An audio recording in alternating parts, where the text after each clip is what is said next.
Hey guys, welcome back to my channel. I have a new microphone. This is the first video that I've made since I got it, so it could be blasting y'all's ears out. I don't even know. I'm gonna have to probably fool around with it. Bear with me. So today we're gonna do a little update video. There's little tidbits from a lot of different cases I'm gonna go over. There wasn't enough to make like one dedicated video to any one of these, so I'm just gonna run through a lot of little updates that you might have missed this week. Here we go. So first up on the update list is this hot mess express that was the Courtney Bell and Chris McNabb murder trial. They went on trial for murdering their 15-day-old baby, Kalia. It was super sad. They pulled the normal, our baby's missing, somebody took her, oh wait, we killed her and stashed her in the woods behind our trailer because we were both strung out on meth, and that did not go well for them. The trial was an absolute circus from beginning to end. It ended up with the jury deliberated for 1 hour, found them both guilty. McNabb got kind of crazy in the courtroom. The judge ordered him out of the courtroom, and then he came back for sentencing, where he screamed, you know, that it was a setup and he would appeal, blah, blah, blah. So the update is these two have filed motions for a new trial.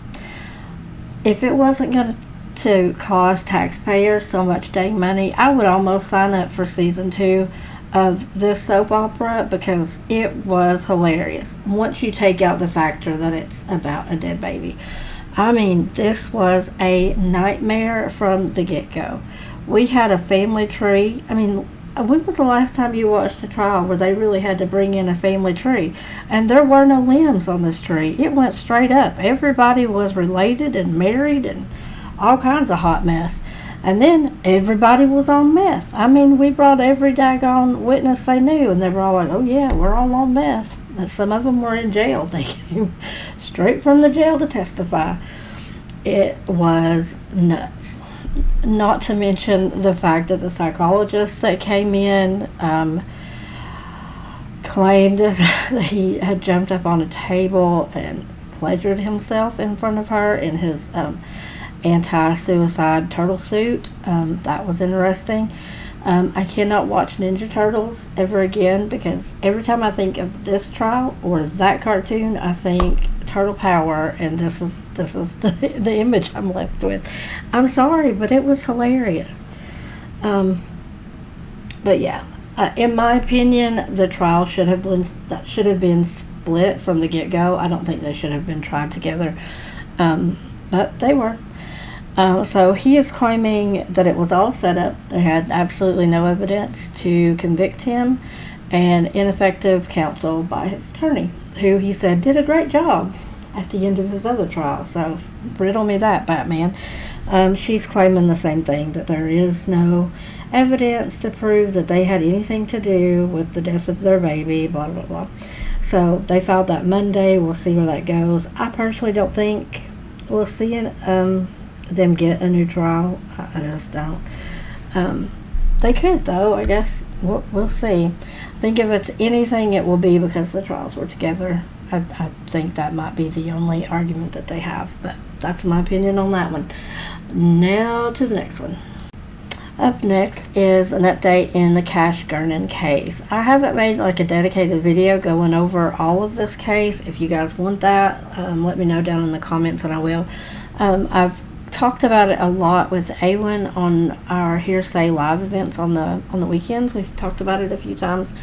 A lot of the bigger channels are covering it, and so I didn't feel a need to, but if you want to hear my thoughts on it, I can make a video if you want. So basically, Darren Brown is an 18-year-old who broke into the house of the girlfriend of Cash's dad, broke into her house and kidnapped Cash, took him outside and stabbed him to death. He was found early in the morning hours by a jogger who found his body in the middle of the street.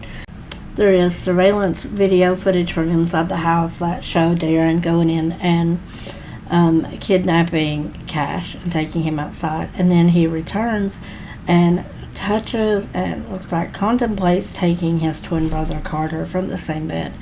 But thank God he stopped. I don't know what made him leave and not take him, but I'm glad he did. That's probably the only good news in this case. It's a pretty crazy case. But for the update is they have released part of the court records, and the police have now confirmed that Cash's blood has been positively found on Darren's, I think, sunglasses, hoodie, shoes, and backpack, I think, was the last item that they listed. Could be wrong on that. But it is confirmed it was positive. It's Cash's blood.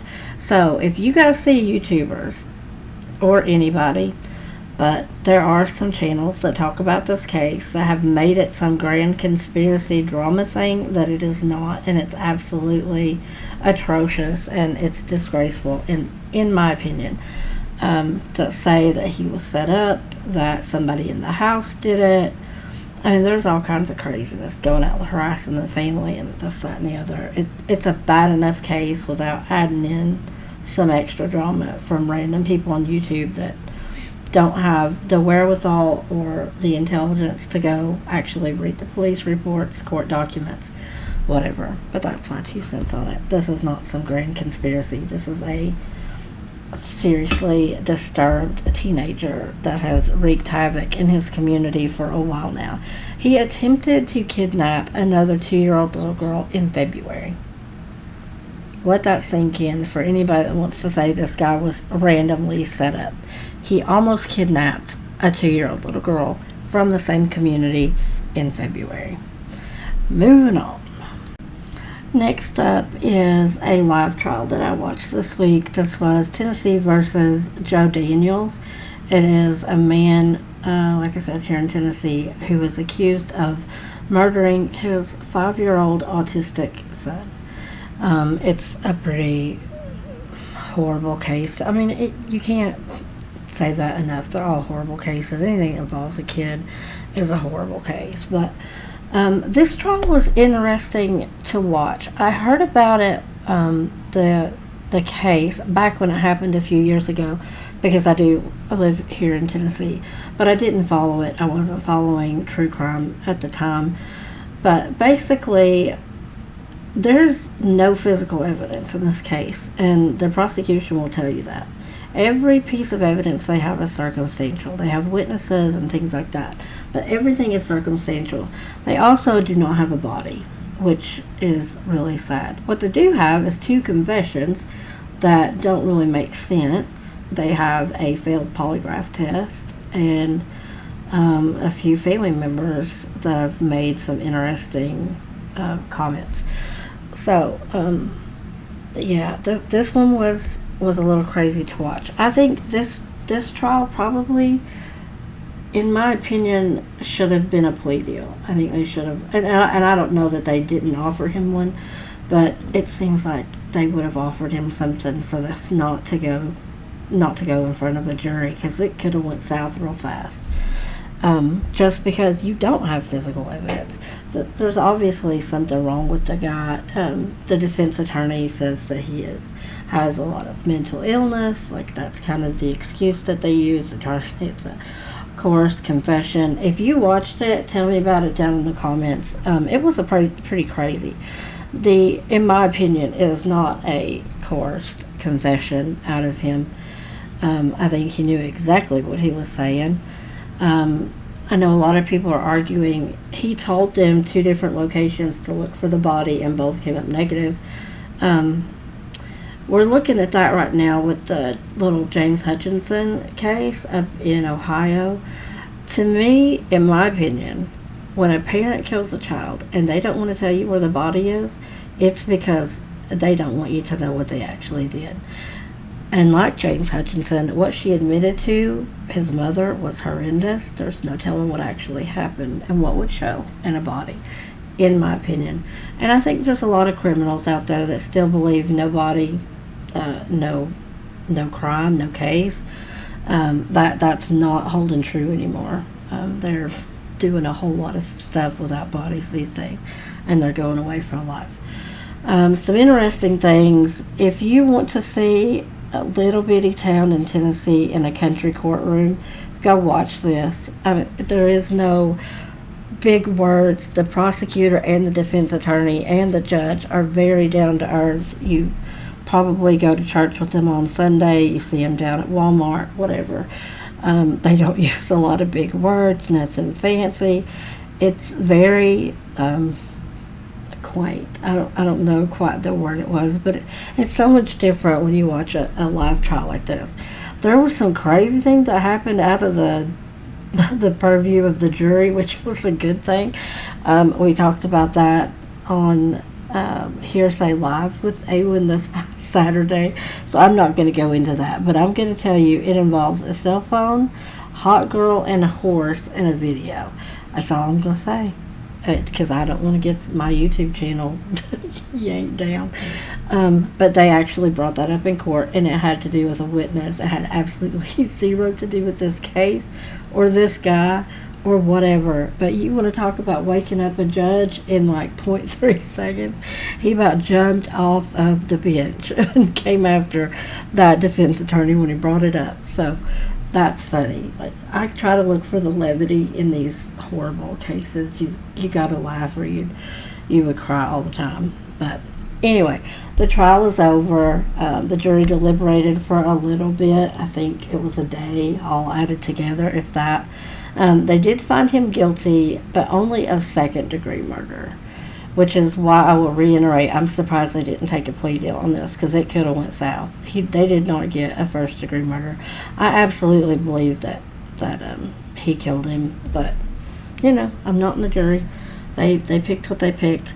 But another thing that was interesting about this case, we talk about the Daybell case on Awen's channel all the time, and we're, always talking about, well, they get a change of venue. Like, that's a big deal in that case.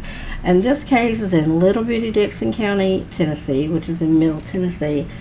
And, the county's about probably as big as that dang courtroom. There's not a lot of people over there.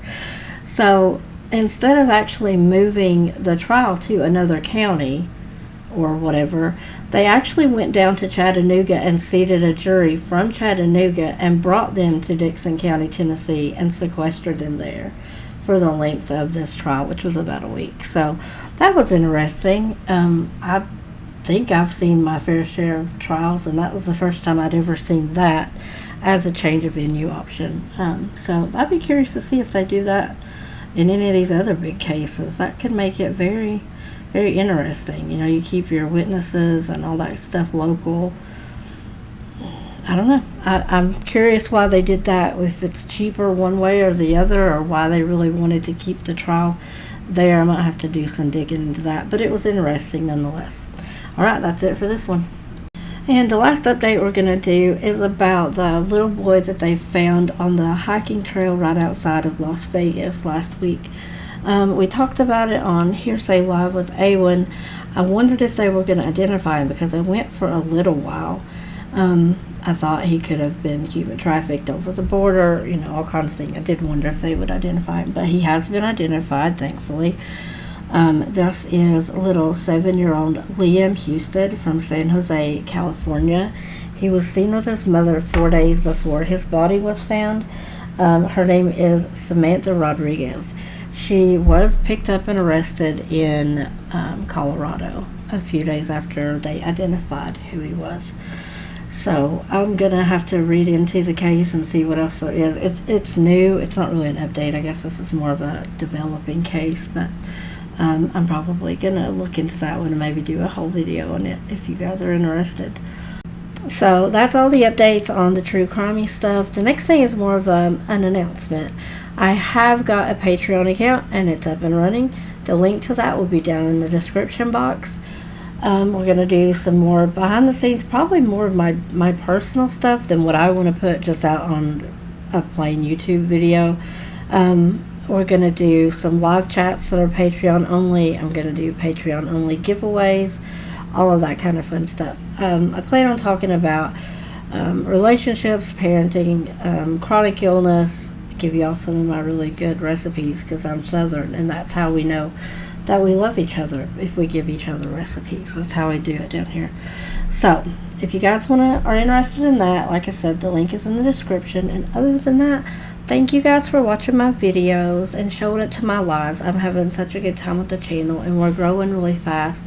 The goal is still 1,000, and when we get there, then we'll up it again. But until then, you know, comment, like, share my channel if you can with some people that like true crime stuff. And until next time, bye guys.